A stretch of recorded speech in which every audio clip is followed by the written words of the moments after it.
Bungie has just dropped their big news article this week in Destiny, and they're introducing Pathfinder along with a bunch of new stuff. So let's go ahead and cover all of this so we can catch up on everything that's going on in the world of Destiny 2. So we got Confronting Oblivion in our first Vidoc. If you haven't seen that, I watched and reacted to it, uploaded it to the channel so you can watch it yourself. And it was pretty interesting. It was about the narrative and stuff. So we'll move on to the next one, which is tomorrow at 9 a.m. Pacific time. We'll be watching the second one, as this is going to be about shaping the magic. Should be pretty interesting. And then we got A Hunter Goes into the Traveler. Remember when Crow passed across the portal that was opened as part of our bargain with Riven during the events of Season of the Wish. That really wasn't the end. On Tuesday, we launched Closer to the Heart, the mission that closes year 6 of Destiny 2 and unlocks a mind-blowing cinematic that serves as a bridge between Season of the Wish and Final Shape. So let this serve as a reminder. Go play if you haven't already. Osiris will give you the mission if you visit the Helm. And for those who have completed it, if you want to shed a tear again, this was a really cool cinematic, and there's some really interesting lore that came along with the ship there, which basically meant that Riven had granted the wish where Crow had said that he wished he could speak to Cade again and tell him that he didn't deserve it and stuff like that. So that's why Crow is back, is because Riven granted the wish, which is pretty interesting if you're familiar with the lore and stuff. Then we got Following the World's First Race on Twitch Rivals. I will be a part of this. I will be streaming this. I've been competing in these since the beginning. We've had some really good finishes before. We've finished top 10 several times, and I'm very happy to get to compete again. And you can get this emblem if you watch my streams. So make sure you're following twitch.tv/lucky10p, and you can get this by watching for 2 hours. And then we have the Roots Remain emblem. Watch 2 hours of the Twitch Rivals creator. Got it. Very nice. Then we have the Global Twitch badge, which is watch 15 minutes of the Final Shape raid. Very cool, very cool. Bunch of stuff you get if you watch the event. Of course, it'll be a big one. And then we got Get Your Pretty Guns. Earlier this week, we increased the drop rates for brave weapons and trophies of bravery, as well as increased the reputation gains with shacks. These increases will remain until Destiny 2 Into Light ends on June 3rd. We know you're swimming in loot now and want you to up the ante one more time before the limited edition versions of the brave weapons are no longer available. Starting on May 28th, we'll be doubling the drop chance of limited edition versions of brave weapons. So that, combined with the increases we made, the weapon drop tokens, will give you a lot of opportunities to grab a few more pretty guns with pretty rolls. So there you go. They're even going to double it starting this Tuesday at resets, the last week before Final Shape. Things are about to get very spicy. You're going to want to get in there because the succession is really good. We've got Elsie's rifle here. We got the Hammerhead. Midnight Coup is insane. Recluse is a decent roll of that. Mountaintop is for sure one that you want to get. Edge Transit here is insane as well. We have the Blast Furnace here. Definitely one of the best pulse rifles. And Bungie is buffing pulse rifles in PvE for the Final Shapes. Keep that in mind. Forbearance, of course, is really, really good. We got the Falling Guillotine here, and we got the Hungry. These are all excellent weapons with excellent rolls. So make sure you get in there and get to grinding. So that way you have some good rolls to take on the Final Shape raid. And then we said, as we did with last week's weapons, they did an entire abilities article. We read and reviewed this. This was almost an hour-long video. We're not going to talk about this again, but that video is out there up on YouTube right now. And then we have introducing Pathfinder. The World System Teams has a very important update to share, one we have teased in the past. Let's talk about Pathfinder. So here we go. Simply put, I mean, we're going to read through all of this, but I believe this is a new system setup where if you want to get like said pinnacle reward, you can get there via different paths. Like you don't have to play just Vanguard Strikes or just Gambit or something like that. You can go whatever path you want to go. So if you want to play Destiny 2 and you just want to play PvP, that's fine. You should be able to get all the loot and all the rewards within the game by using that path. And so I think this is a really cool direction that Bungie is taking the game. That way you can play the game you want to play rather than being forced to play what you don't want to play. Maybe you don't like PvE, maybe you don't like PvP, whatever it may be. Pathfinder's brand new pursuit system we're introducing Destiny 2 that consolidates bounties, patrols, and weekly vendor challenges into one streamlined system you can access anytime, anywhere via the director. Different Pathfinders can be accessed from relevant screens of the director by selecting the Pathfinder node or using a hotkey for quick and easy access to the system. When you open a Pathfinder, you'll be presented with 20 objectives divided into 5 tiers, leading to every Guardian's favorite thing, big shiny loot. To reach said loot, you must complete objectives and claim them to form a path from the leftmost tier to the right. While you progress through all of the objectives on Pathfinder without restriction, you will need to claim at least one objective in each tier before you can claim an objective in the following tier. Every time you claim an objective, you will receive rewards, progressing your path towards the final reward and opening new potential paths. Building a path to the final reward allows you to claim it, and claiming the final reward opens a new opportunity, resetting your Pathfinder. So there it is. You start here and you go whatever path you like, and then you get your loot, and then it resets all over again. Resetting your Pathfinder costs Glimmer will give you a new set of objectives to complete and a new final reward to pursue. These new cards are built using a mixture of authorial control and procedural generation. So once you start resetting, your cards will diverge from those of other guardians. As long as you still have Glimmer to do so, you can continue to reset Pathfinder cards after claiming final rewards as many times as you'd like each week, but the value of the reward will diminish with resets of your card to a point. However, with each weekly reset, the value of the final rewards will also reset. Your objective progress will be lost, and every guardian will start the week the same, fresh card. Got it. So every week you get a fresh card, but you do have the ability to just pour in an infinite amount of time into Destiny 2. This is going to be crazy for some people out there. Some people are going to go nuts. What is Pathfinder? The final shape will launch with 2 Pathfinders, one available to all guardians that replaces the bounty systems and weekly challenges for our core ritual activities, and one that you will unlock in the Pale Heart as part of the expansion's campaign. The Rituals Pathfinder provides you with a set of objectives that span all our ritual activities: Vanguard Strikes, Nightfalls, Onslaught, Gambit, and Crucible. Some of those objectives can be completed in any of these activities, while others require you to dive into a specific ritual or mode. An update later in the year of the final shape will make it even easier to get these ritual screens while you are in their activities as well, and make it easier to access the Rituals Pathfinder. While we don't want to reveal too much about the new destination, you can expect the kinds of objectives on the Pale Heart Pathfinder roughly align with what you'd expect to see from destination bounties, with the addition of some new location-based objectives called field assignments. When field assignments are featured on your Pathfinder, you can expect to see them marked directly on the destination map, where you can track them and take advantage of your waypoint system to help navigate to their location. Now we got why is Pathfinder. All right, why did we do this? When we set out to build Pathfinder, we had 4 core goals. The first goal was consolidation. Destiny 2 is an enormous game that has evolved constantly over the last decade. Many pursuit systems have been added to the game over time, and these systems are accessed in a myriad of different ways that make it difficult for Guardians, experienced or not, to understand what they can be doing at any given point in time. We set out to build one system that has the capability of aligning all of these into one cohesive UI you can always access from wherever you are. Our second goal was to give players more agency. Bounty systems in Destiny 2 typically let Guardians pick a handful of fixed bounties that reset each day and provide repeatable bounties for those who wish to further engage with the system. These limited choices result in a system that feels prescriptive about how you should play. Instead of putting you in control, we want Guardians to feel ownership over their engagement with these systems, with the ability to chart a course that matches the goals of their play session. Very nice. I like this.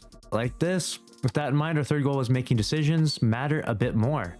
Our existing pursuit systems consist largely of disconnected individual objectives that have no effect on each other.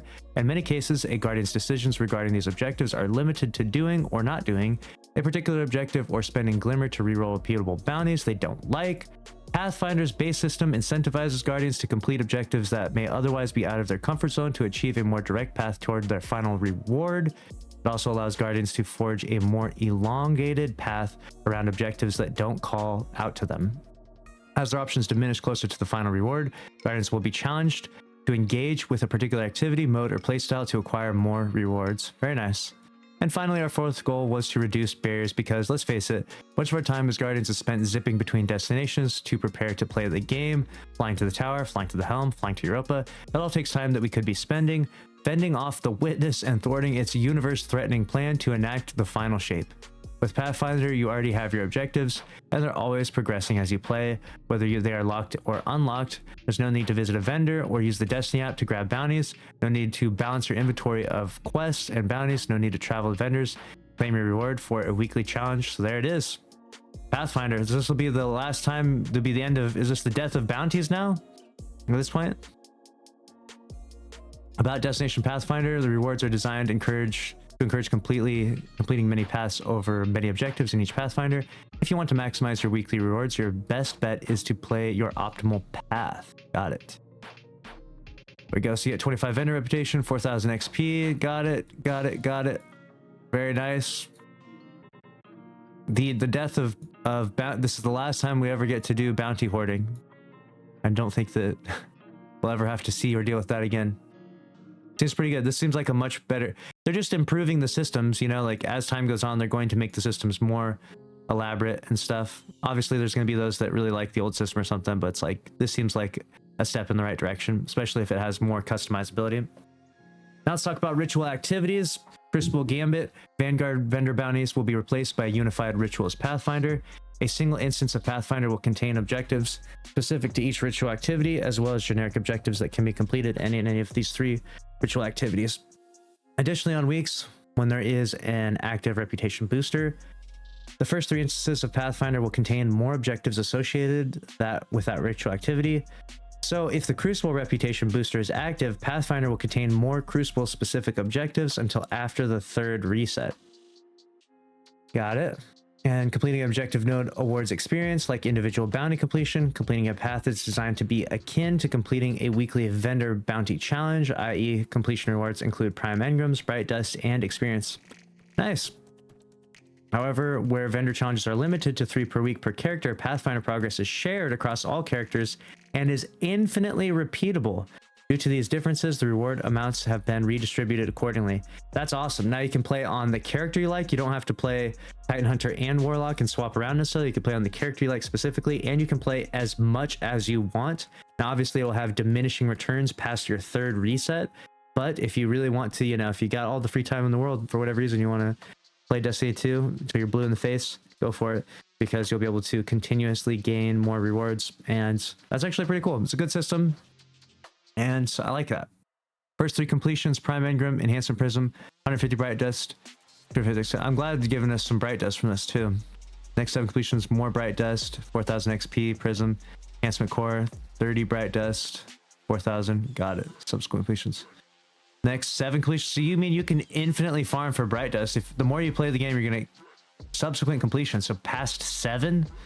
Wow, that's pretty cool. That's really cool. The more you play the game, the more Bright Dust you get. So if you ever feel like you're low on something, you don't have to be limited or locked into the weekly reset. We hope you have a better understanding of what Pathfinder is and how it will change how you play ritual activities and explore the new destination. We can't wait for you to experience it in just a few days. And as always, feel free to give your feedback when you have tried it. Nice. Updating the quest tabs. We've already shed some light on the UI and UX changes coming with the final shape, particularly how the on-screen information channels have been updated to show buffs, debuffs, and weapon perks in a more organized way. Let's talk about some other quality of life updates we have introduced in the quest tab. All right, we're in the quest tab now. Let's see what we got going on here. Starting on June 4th, players will be able to set any quest category on the left column as the default when you enter a quest tab. At the same time, all milestones will now show up on the quest tab, although they will not count against the total amount of quests and bounties that a player can hold in their inventory, and will still be able to hold up to 63 in total. For players who want to keep everything more organized, we have also updated the quest tab so that tracking quests and individual categories will now bring them in the front of the sort order in the quest tab. And last but not least, if you hover over quests in the quest tab, it will let you know when you can launch it directly from the details screen. So now it's more straightforward to get from checking it to playing it. These changes to the quest tab are not the only quality of life changes we've made to our menus. We've also integrated reputation boost into the ritual activities nodes at the top of the director screen. So when those are active throughout the episode, players will get that information at a glance. Got it. Nice. And speaking of virtual activities, we've also redesigned the private match screen for both Crucible and Gambit to allow for greater ease of use and more customizable options that will give some players some rewards for doing private matches? No way. There's no way. People are going to be using macros out there and farming these rewards in private matches. We hope you like them. Very interesting. So they have Relic. You've got 10-minute timer. What is this? Super energy. Revives disabled. Respawn disabled. This 5-second respawn timer. What is this disabled? Enabled. What is that? Radar enabled. What would this be? It's like a circle. And then you got power ammo here, 120-second cooldown time, and your grenade is at 1-time charge rate. This is really interesting. The PvP community and the sweat community will probably really enjoy this for tournaments and stuff. This is actually something that they will really want. It's got match time limit, match score limit, allow resurrection. Wow. Very cool. Use your legendary shards. Remember, these are going away with the final shape. Use them. The final Pantheon bosses are here. We've got Riven of 1,000 Voices. They are classified as an Hamkara, a Wish Dragon, which I think means that you should not use Taken spec on them. Maybe you use Boss spec on them. Like, they're not technically taken, right? So I'm confused. Should we use Taken spec or Boss spec? Comment down below. Taken spec or Boss spec on Riven, according to their classification. Intel, we go through all the different lore and some information about Riven if you're interested. And they've got a big section there. And then we've got Nezrak this week, and they're a disciple of the Witness Dread. So we're going to be using Boss spec on them. And we've got all their different hazards and then more lore and intel on them. And we'll pass past that because we're not going to sit here and go through all those details. And then we have this poster right here. Oh, this is amazing right now. Very nice. The Pantheon in all its glory. Got all the bosses together. Very cool. Very cool. And we collaborated with one of our friends to display it to create this metal poster so you can put it on your wall. Or you can put this on your wall. Nice. I like that. You know what poster I want? I want a metal poster of my the screensaver that I have of the Dread enemy race. That's really cool. Your favorite killer robots. Yes, Trevor is back if you haven't done that yet. Lego Trevor is coming for you. There's Lego Trevor coming for us. What the heck? Uh-oh. Let's go ahead. Click off that. We'll check that out another time. And it was pulling me over to Twitter. We don't want to go there just yet. And well skating and movie of the week stuff. Nice, nice. Nice. Our latest collaboration is here. We got our Steel Series collaboration. Thank you to Steel Series for sending me this as well. I got all of this. We got the thumbsticks. Look at this final shape thumbsticks. Final shape keyboard key here. Mousepad, headset. I got all this. It's sitting right over here. And a big shout out to them. Very cool stuff.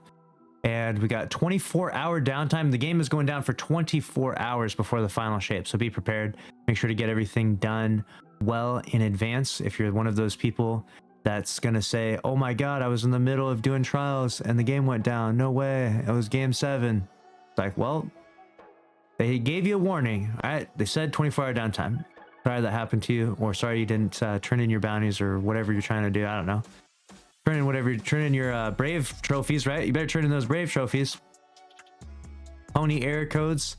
Make sure to turn off your friend and clan friend invites and everything like that.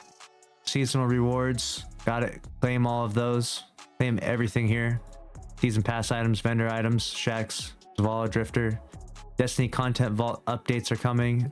List of known issues within the game. Tormentors can push turrets away in Onslaught. That's too funny. And then we got the Tomato Tormentor. And then we have the movie of the week. Snazzy Rock with the solo Pantheon. That was insane. Congrats to him on that. That's massive. That's everything from this week's TWID. Some spicy stuff. Looking forward to all of that. Let me know your thoughts down below. And make sure to subscribe if you want to stay up to date on all the news in Destiny 2. Smash the like button. I'll see you in the next one.